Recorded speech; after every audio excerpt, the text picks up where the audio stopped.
Well, welcome to CHP Talks. We're glad to have you back with us, and we're glad to have Angelina Ireland back with us tonight. Angelina Ireland, as many of you know, is the tireless fighter for human life and dignity. She is the president at the Delta Hospice Society. She's a defender of the vulnerable and an advocate for justice. And she's been a guest on the program several times. Angelina, thank you for joining us tonight, and thank you for your tireless fight against this oppressive, tyranny that wants to, take human life and rob us of our dignity. And in fact, they're robbing you, or have robbed you, and the Delta Hospice Society of a $8.5 million facility, and they thought nothing of it. They are shameless when they take away private property, or what's essentially the sacrificial contributions of your members, and so they can use it to kill the vulnerable. It's unbelievable. But maybe bring our readers up to date. Some may not have heard the story of how your facility has been seized by the BC government, and then tell us where we're at with the court case and so on. Yeah. Thank you for having me, Rod, again on your show to just let people know what's happening. It is an incredible story. Everybody who hears it can't believe it, doesn't think that anything like this would be possible in a fair and democratic country. But we're a private society, the Delta Hospice Society. We, just as a quick recap for people who may not have heard this story before, we fundraised $8.5 million to build a hospice and a supportive care center next door. As a private society, we went to the government and they gave us a 35-year lease for the land. On that land, we built beautiful hospice supportive care center. When MAID became legal, back up, we got a government contract to provide 10 palliative care beds to the community. And when MAID became legal, they came to us and they said, well, now in those 10 care beds, you're going to have to provide euthanasia. And we said, no, we're a palliative care society. We don't do that. Euthanasia is not included in palliative care. And we never agreed to that, and we're not going to. And they said, well, if you don't, we'll cancel your contract and we'll kick you out. And we said, well, we're not going to. So they canceled the contract. They gave us 1 year notice, at which point we said, that's fine. Well, we don't need your contract. Look, we'll take less money if you still won't deal with us, and we'll take no money. We'll be a private hospice and palliative care provider. No problem. They said, oh, no, you won't. If you won't kill your patients, not only will we cancel your contract, we'll cancel your lease. We had 25 years left on that lease. So they canceled the contract, and then they gave us 30 days notice and they canceled the lease. So basically they evicted us from their land. Now our buildings are sitting on that land. We can't just pick them up and put them in a suitcase and take them. So in that time period, they canceled the contract, then they canceled the lease, and they confiscated the buildings which sat on that land and called them fixtures to the land. They booted us off because we wouldn't kill our patients, and they stole our buildings, period. So, that's with no compensation either, by the way. So the government, just had this bonanza windfall of these beautiful buildings.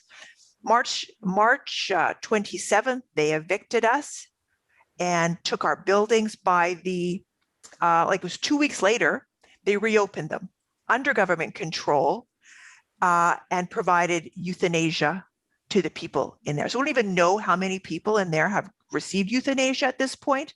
We'll probably never know what's going on inside of those walls. But we know what they did. Everybody knows what they did.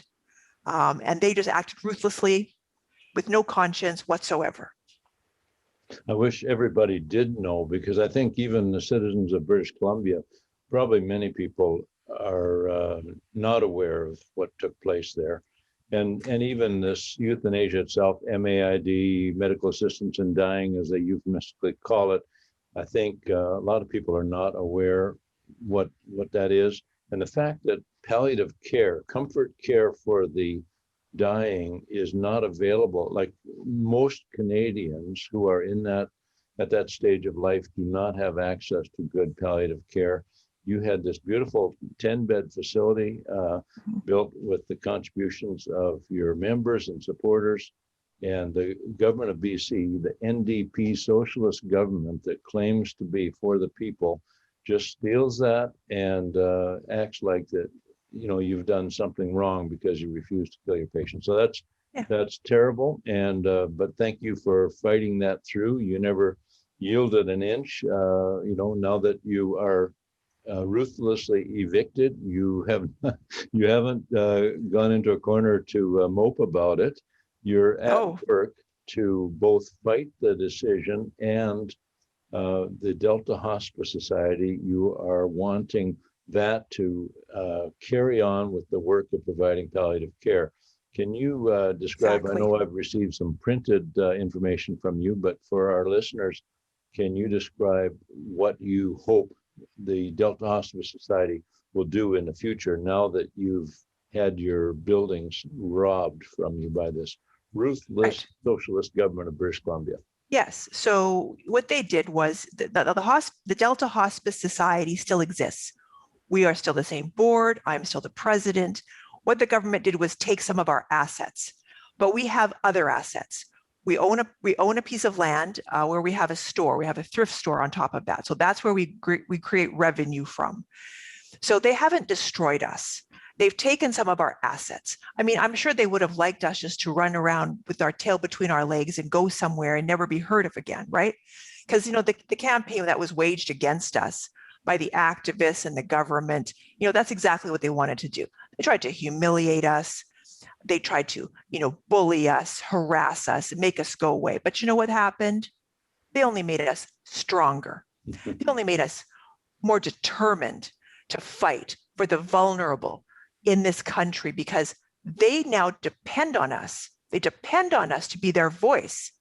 So what we're going to do is we have a vision. We have a vision going forward to build another hospice. Now, we've already done it once. We've got all the plans. We've done it, and we're going to do it again. So what we need now is we want to build a hospice made free, euthanasia free. Euthanasia will never be practiced in that hospice. It will never be spoken of. It will be a sanctuary, a safe place for the dying, so they never have to be concerned. And we came to that conclusion because we have people calling us saying that they are frightened. They're actually frightened that if they end up in a hospital or a hospice or some kind of long-term care facility, that they're going to be killed. And I'm not kidding when I say that. You know, they get them signing DNRs. They get people coming around, you know, suggesting that, don't you think you'd like to have MAID? You know, we can give you MAID and everything will be fine. No, no, no, no. You know, we want to know what exactly is going on in Canada, in these places that people are feeling so vulnerable and so frightened. So what we said we're going to do, and we need a mandate to do this. We need a mandate from our members to, you know, tell us that, yes, in fact, they support that. They support that vision of hospice sanctuary, safe places for the dying that they can go to, be safe, and be taken care of until their last natural breath.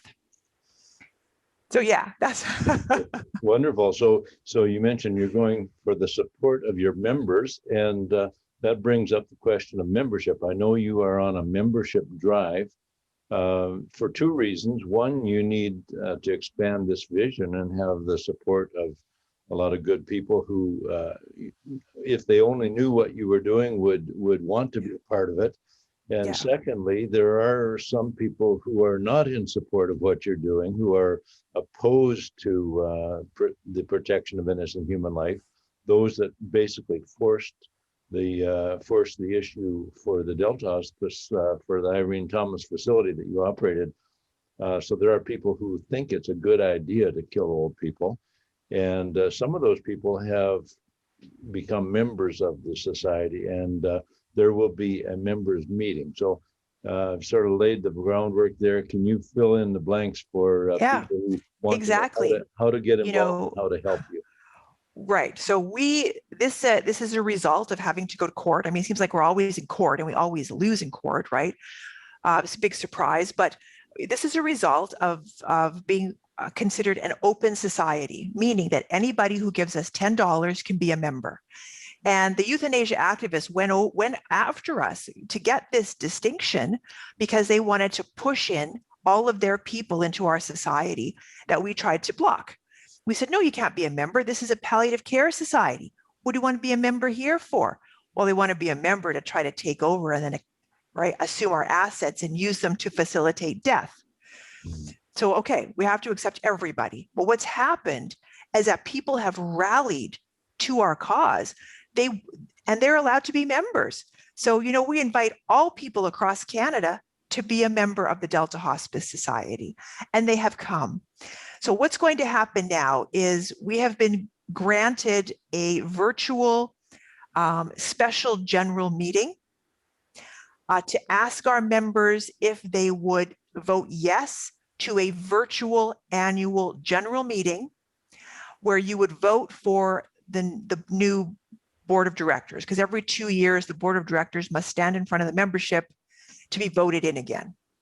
So we have this opportunity. This is a great victory for us because the euthanasia activists went to the court and demanded that there be no virtual meetings of our membership, that every meeting has to be in person. But the judge said, okay, I'll give you an opportunity to ask your membership what they would want to do. So we have a virtual meeting, SGM, which is going to be in September. And all members across Canada who are members of the society can come to that meeting to vote yes. We want an annual general meeting to determine the future of the society. Yeah. So that means that people who we ask to become members who support our vision get us their membership by August 3rd to be part of that general meeting virtually. It's going to be on the phone or on the internet, whatever people are more comfortable doing, they have an option. And it's just going to be a simple question. Will you agree to a virtual AGM? So it's not going to take too long, but what you need to do is you need to go to our website. And that website is deltahospice.org. Buy membership online or renew your membership if you're already a member. Make sure that you're current. Then come to the meeting. It's not going to be very long and vote yes. And if you do that for us, then we will be able to have a mandate to pursue hospice sanctuary. So it's easy. And we ask people out there that if you are a member to sign up, tell two people who would support this vision of hospice sanctuary to become members of the Delta Hospice Society. And if we can do that, you tell two friends and they'll tell two friends. And before you know it, we will win that special general meeting. And we will probably also then win that annual general meeting, and we're off to the races. Wonderful. So deltahospice.org. And we will be posting various places, the link there, but so people can go there for $10, take out a membership. If you already are a member, and many of our CHP members became members last year, and I've got to check and see whether my membership is up to date, because I certainly want to be able to vote in September to hold the annual general meeting virtually so that we can re-elect the great board that we have for the Delta Hospice Society and press on with the vision for palliative care, not medical assistance in dying, but palliative care for the dying, so they can have good comfort and good care. You can go on there and you can just renew your membership. If you're not sure if you're current, just renew it. Sure. deltahospice.org. Either buy a new one or renew your old one. And you'll be good to go. We'll tell you when the meeting is going to be. We'll send that information to all of our members, and you can either tune in. We have a great organization who will run that meeting. that have run virtual meetings for municipalities, for unions, for all kinds of big companies. So they'll run the meeting and they'll call you when the meeting starts. So you don't have to do anything. All you have to do is buy a membership, be ready the day of the meeting, and we'll do the rest. Very good. And for those who don't know, especially our CHP members listening to this podcast and video cast, Angelina is going to be our keynote speaker at our CHP convention in Calgary, also in September. Is it the 14th that you're speaking? Anyway. Yeah, it's the 14th is the Tuesday. Yeah. So the Tuesday, yeah, and I'm gonna tell you the story. Yeah. You got to come. You got to come to the convention. I'm gonna tell you the story of this little hospice society that would never give up. Wonderful. And with that, we want to inspire people to never give up in a society that is a culture of death, right? In a society that keeps telling you no, that treats you like a second-class citizen. We will never give up, and that's why we will win. Wonderful. Angelina, you are an inspiration.